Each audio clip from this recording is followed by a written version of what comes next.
Tým, že ten tým ľudí bol taký, že chcel ten hotel zachrániť doslovne, pretože my sme tu už dneska nemuseli byť ako hotel. Bolo to naozaj, že o chlop sám hotelier nič nezmôže. Potrebuje mať okolo seba správne práve ruky, správnych ľudí, ktorí dokážu tvoriť jeden tým a spoločne potom pod dobrým vedením vieme ísť za jedným cieľom.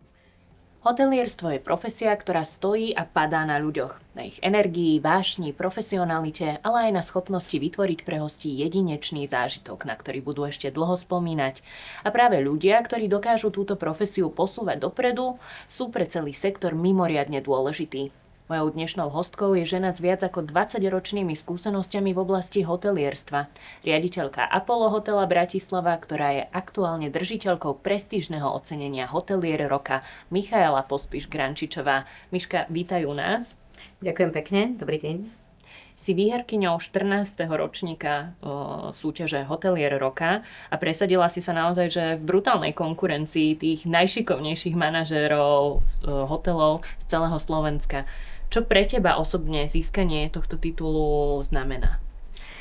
No, je to samozrejme pre mňa veľká česť a veľká podsta. Je to ocenenie celej tej práce. Človek si to v tom bežnom živote tak úplne neuvedomuje, pretože ten život nejak plynie a je relatívne rýchly, hlavne v tom hotelierstve. Čiže pre mňa to ocenenie bolo naozaj veľmi prekvapivé. Už aj tá nominácia bola prekvapivá. Ale je to ocenenie v tom zmysle, že ja to nevnímam len ako ocenenie svojej práce, ale ocenenie celého toho tímu, ktorý mám okolo seba. Pretože z môjho pohľadu, a myslím si, že veľa ľudí by mi dalo za pravdu, sám hotelier nič nezmôže. Potrebuje mať okolo seba správne práve ruky, správnych ľudí, ktorí dokážu tvoriť jeden tým a spoločne potom pod dobrým vedením vieme ísť za jedným cieľom. Čiže nie je to len ocenenie mňa. Myslím si, že je to naozaj ocenenie dlhoročnej práce a energie, ktorou viem spolu s tým kolektívom niečo vytvárať. Aké boli reakcie toho okolia, možno aj rodiny, tých najbližších a potom tých spolupracovníkov? Hej. No reakcie spolupracovníkov, tí moji najbližší kolegovia, naozaj ten najbližší tím bol prítomný tesne po tom vyhlasovaní. Oni ťa vlastne prekvapili? Oni ma prekvapili a oni keď vedeli, že som v nominácii, tak tým, že sa konala tá konferencia relatívne blízko od Bratislavy, zhodou náhod, tak oni vlastne prišli a naozaj boli v tej chvíle toho rozhodnutia tam, priamo v tej sále, čo bolo veľmi pekné, veľmi emotívne. Neuveriteľne sa tešili spolu so mnou, takže priamo po prvých emóciách sme si zagratulovali, vystiskali sa a tešili sme sa naozaj z toho ocenenia. Druhý deň ráno v práci, čo som spravila, tak naozaj som prišla s tou trofejou do práce a hneď prvá cesta išla cez všetky strediská. Každý jeden človek v práci vlastne mohol vidieť tú trofej, chytiť si ju do ruky a každému jednomu som poďakovala za spoluprácu, pretože aj oni sú tí členovia tímu. No a čo sa týka mojej rodiny a mojich najbližších, tak úplne prvý mi gratulovali a kto bol, myslím si, že najviac hrdý, tak to bol určite manžel a môj otec. Obidvaja sú z tejto profesie, takže vedia presne, čo je za tým. A samozrejme dcéra, ďalší členovia našej rodiny a blízki ľudia, ktorí sa veľmi tešili. A čo ma teda najviac ešte prekvapilo, sama som bola prekvapená, koľko ľudí vnímalo to ocenenie, aj mimo hotelierstva, koľko ľudí sa ozvalo, koľko ľudí mi gratulovalo, nielen v tej branži, ale aj mimo. Bolo to veľmi, veľmi pekné. Ty si dostala taký obrovitánsky pohár putovný, ak by som to mala nejak v skratke opísať veľkosť, tak je to asi takýto pohárisko. Hovoríš, že si s ním prebehla celý hotel. Áno. Máte ho tam niekde aj vystavený, že mohli aj hostia zavnímať, že ste získali nejaký titul a prípadne zmenilo sa ich aj správanie po tom, čo ste ako hotel a ty získali ocenenie Hotelier roka? Nemáme ho úplne verejne vystavený, keďže je to putovný pohár, takže aby sa s ním niečo nestalo. Ale je uložený na bezpečnom mieste tak, aby ho tí ľudia videli, takže máme ho hlavne interní ľudia ho vidia. V ruke ho držal takmer každý zamestnanec, naozaj. A aj tí hostia to vnímajú.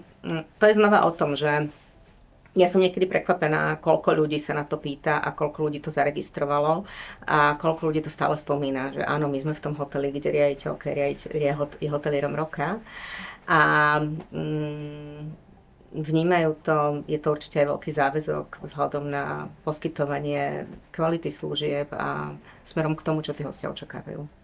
O tebe často aj na Horeca konferencii v branži zaznievalo, že ty si naozaj taká tá hotelierka s srdcom i dušou. A ty sama často hovoríš, že pre teba hotelierstvo nie je len nejaká práca, ale že je to poslanie. Možno, ak by si nám vedela bližšie toto popísať, alebo že kde sa to nadšenie pre ten segment zrodilo, povedala si, že teda aj tvoji rodičia, otec pochádza z tohto prostredia, tak ty si už snívala ako malé dievčatko, že raz budeš hotelierka? To nie, určite. Ako malé dievčatko som skôr vnímala možno tie negatíva tej práce, ktoré mne prišli v detstve ako niečo prirodzené, keďže to bolo prirodzenou súčasťou našej rodiny, života našej rodiny. A to bola práve tá časová náročnosť a to, že ten otec naozaj bol veľa v práci. Ale zároveň som vnímala aj všetko to ostatné, čo bolo okolo. A ja som podľa mňa vždy vedela, že chcem robiť niečo s ľuďmi a že chcem proste riadiť ľudí, robiť s ľuďmi. Mala som to nastavenie, že budem v nejakých službách, ale to, že to bude priamo hotelierstvo, no to začalo tak nenápadne, možno nejakými brigádami počas strednej školy na recepciách hotelov alebo v gastronómii a potom možno nejakým barmanským kurzom a naozaj takými malými stretmi. Ja som potom prvé už priamo zamestnanie v rámci hotelierstva mala v jednom hoteli ako obchodný manažér a potom event manažér, čiže prešla som si rôzne tie pozície a myslím si, že to hotelierstvo je to asi preto, že môj otec je z tej branže a myslím si, že keby nebol, bolo by to asi čokoľvek v rámci práce s ľuďmi a v rámci služieb. Pretože to nastavenie, myslím si, že ten hotelier musí mať proste rád ľudí, musí rád s nimi pracovať, musí vedieť, akým spôsobom vytvoriť ten správny tím tých spoluhráčov, ktorí idú za tým spoločným cieľom a vedia vzájomne dobre fungovať. V rámci tej ankety Hotelier roka tam vlastne zasadala aj odborná porota, ktorá skúmala napríklad, aké sú ekonomické výsledky daného hotela, kvalita služieb, alebo aj online recenzie, alebo dokonca aj to, že či spolupracujete s mladými študentmi a tak ďalej. Čo je možno pre teba z týchto všetkých oblastí také, že najkľúčovejšie, alebo tie top priority, ktorým sa vo vašom hoteli venujete? Pre mňa je to tak jedno s druhým. Neviem asi vybrať úplne, že najkľúčovejší faktor, ktorý by mal byť ako najhodnotnejší z tých kritérií, pretože samozrejme podnikáme preto, aby sme tým našim spoločníkom priniesli nejaký zisk, veď o tom je podnikanie, ale všetko je to opäť výsledok práce ľudí a toho, ako sú riadení. Pretože ak tí ľudia dobre fungujú, tak potom môžeme mať dobrú kvalitu služieb, potom môžeme mať dobré recenzie a potom môžeme mať aj dobré ekonomické výsledky. Takže myslím si, že všetko z tých faktorov je dôležité a pokiaľ za tým ten tým nie je, tak vždy niečo z toho bude chýbať. Ty si sama povedala, že to máš aj odžité, teda aj z detstva, aj teraz to vidíš, že je to náročná práca, povedzme si úprimne. Nie je to ani práca pre každého. Pozrime sa iba na daňové povinnosti, ktoré tu máme, COVID, zatváranie prevádzok. Naozaj, že je to veľmi dynamické odvetvie a byť ešte v pozícii toho manažéra, ktorý tú zodpovednosť nesie na svojich pleciach, musí byť náročné. Možno, čo tebe funguje a čo by si odporúčila iným na tomto poste, že ako zabrániť tomu, že neviem, ich to prevalcuje, alebo možno aj oni majú slabšie, ťažšie dni, veď sme všetci ľudia, ale aby to ustáli a aby ešte dokázali aj ten hotel nejak držať nad vodou alebo dosahovať tie výsledky, ktoré od nich zase požaduje vedenie nad nimi. Áno, každý má lepšie a horšie dni a ja ich mám určite. To obdobie covidu, ako si spomenula Peti, to bolo jedno asi z najťažších vôbec v hotelierstve, čo som ja zažila. Ale bolo o presne tom istom, čo sa v každej krízovej situácii používa. Za prvé je to postaviť sa reálne rovnými nohami k tej situácii, k takej, aké je, vedieť sa veľmi dobre adaptovať a prispôsobiť tým novým podmienkám a ako keby za každých okolností sa snažiť nájsť riešenie. My sme malá spoločnosť, relatívne, a my sme taká tá spoločnosť, ktorá musí byť usilovná a musí sa o seba postarať za každých okolností. A myslím si, že tým, že ten tým ľudí bol taký, že chcel ten hotel zachrániť doslovne, pretože my sme tu už dneska nemuseli byť ako hotel. Bolo to naozaj, že o chlop, tak povediac. Mestské hotely to mali ešte o to náročnejšie. Mestské hotely to mali veľmi náročné.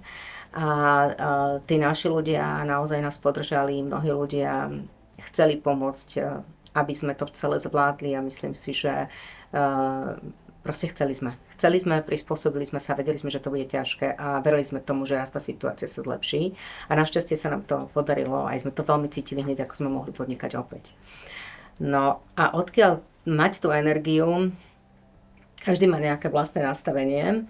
Ja som veľký optimista, to mne teda osobne veľmi pomáha, že vždy sa viem na tie veci pozrieť nejak tak reálne, aj keď občas tá energia už mám pocit, že chýba, ale vždy ju treba niekde nájsť, pretože treba sa tak ako keby starať aj sám o seba.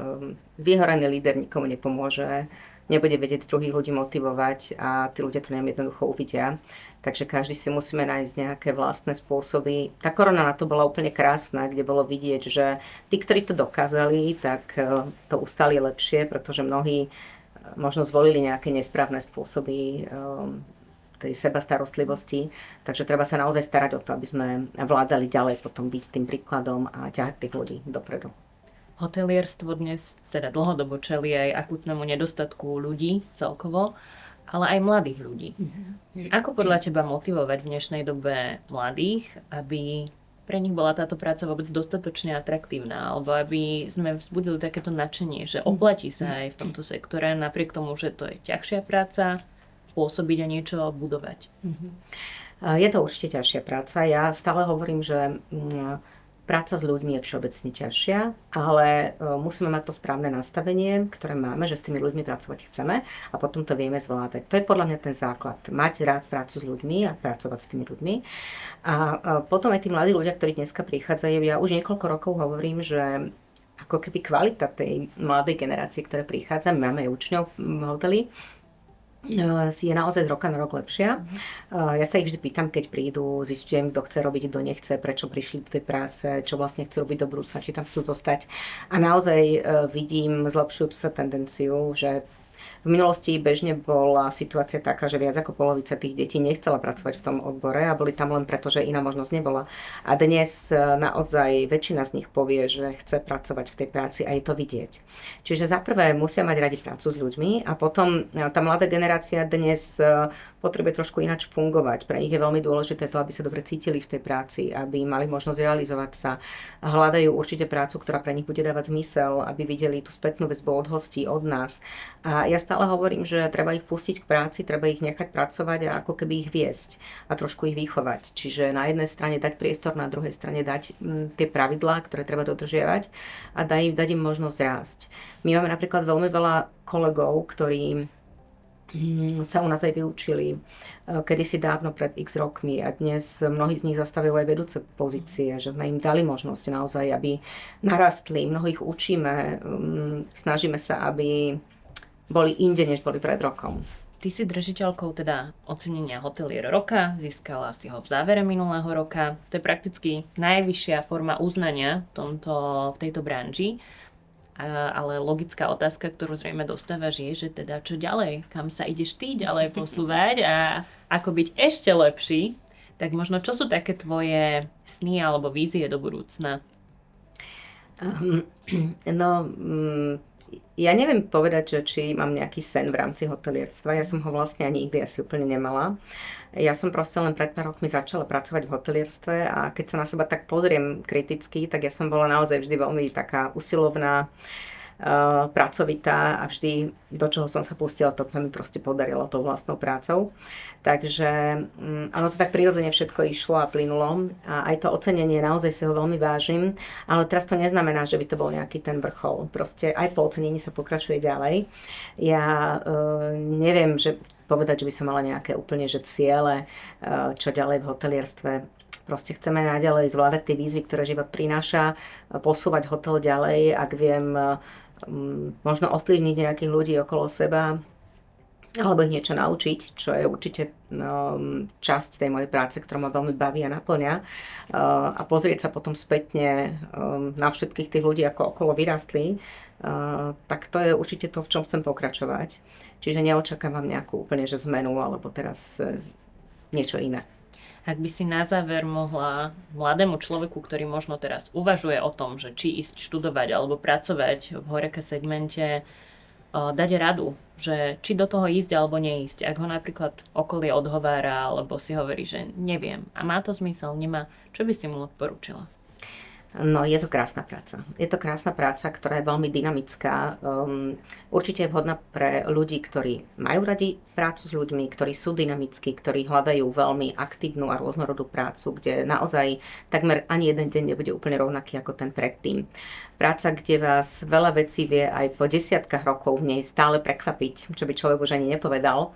A vie vám naopak aj naspäť dať veľmi veľa, pretože tí ľudia veľa energie berú a vyžadujú, ale samozrejme veľa energie aj vrácajú. A ľudia sme rôzni, ale podobní ľudia priťahujú podobných ľudí, sa hovorí. Takže ja stále hovorím, že chcem, aby v hoteli pracovali iba takí ľudia, ktorí u nás chcú pracovať, pretože potom to cítia aj tí naši hostia a všetkým sa nám spolu lepšie funguje. Takže ak niekto hľadá veľmi kreatívnu, živú prácu, v ktorej vie rásť a vie sa veľa naučiť, tak potom to môže byť práca pre neho. Ďakujem pekne. Mojou dnešnou hostkou bola Michaela Pospíš-Grančičová, riaditeľka Apollo hotela a aktuálna držiteľka ocenenia Hotelier roka. Miška, ďakujem za rozhovor. Ďakujem, Peťka. Ďakujem pekne.